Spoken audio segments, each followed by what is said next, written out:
Hi boys and girls. Today I have a weekly reader book and it's called A Porcupine Named Fluffy. It's by Helen Lester and it is illustrated by Ling Munsinger.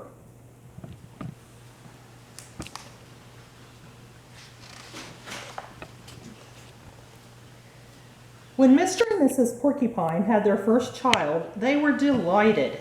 Now he needed a name.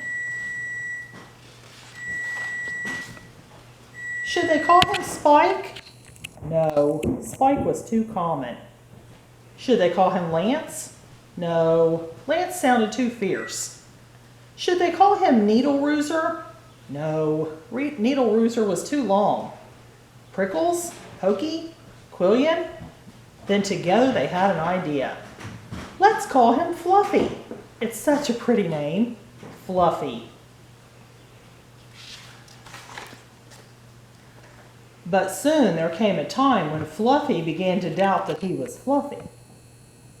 He first became suspicious when he backed into a door and stuck fast. That was not a Fluffy thing to do.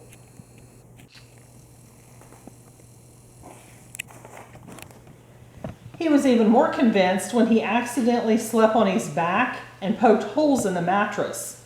A very unfluffy thing to do. When he tried to carry an umbrella, he knew the truth without a doubt. Fluffy definitely wasn't. So he decided to become fluffier. Clouds are fluffy, he thought. I'll be a cloud. But he couldn't stay up. I know, pillows are fluffy, he said. I'll be a pillow.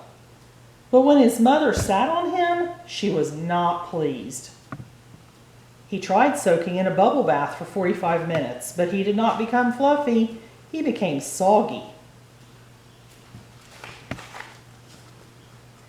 He tried whipped cream. He put a little on each quill. It was not easy, and it took more than half a day. But this did not make Fluffy fluffy. They should have named me Gooey, he sighed.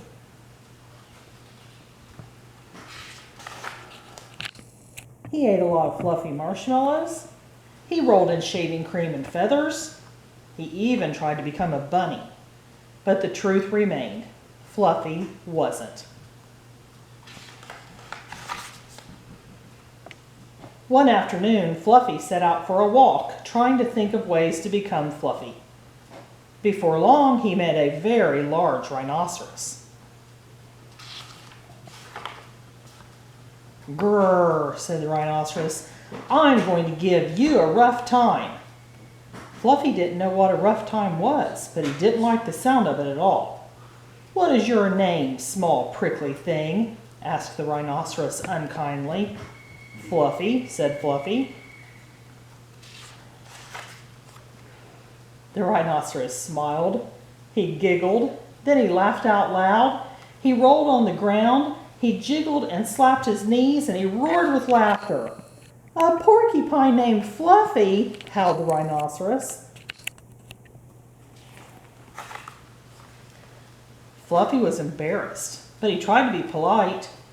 And what is your name? He inquired. I can't say it, giggled the rhinoceros. Hubert, suggested Fluffy. Ha ha ha. Oh, help, I just can't say it. I'm laughing so hard, said the rhinoceros. Harold? Or maybe Herman? Asked Fluffy. No, gasped the rhinoceros. It's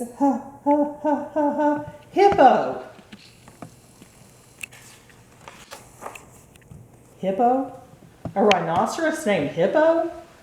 Fluffy smiled. He giggled, then he laughed out loud.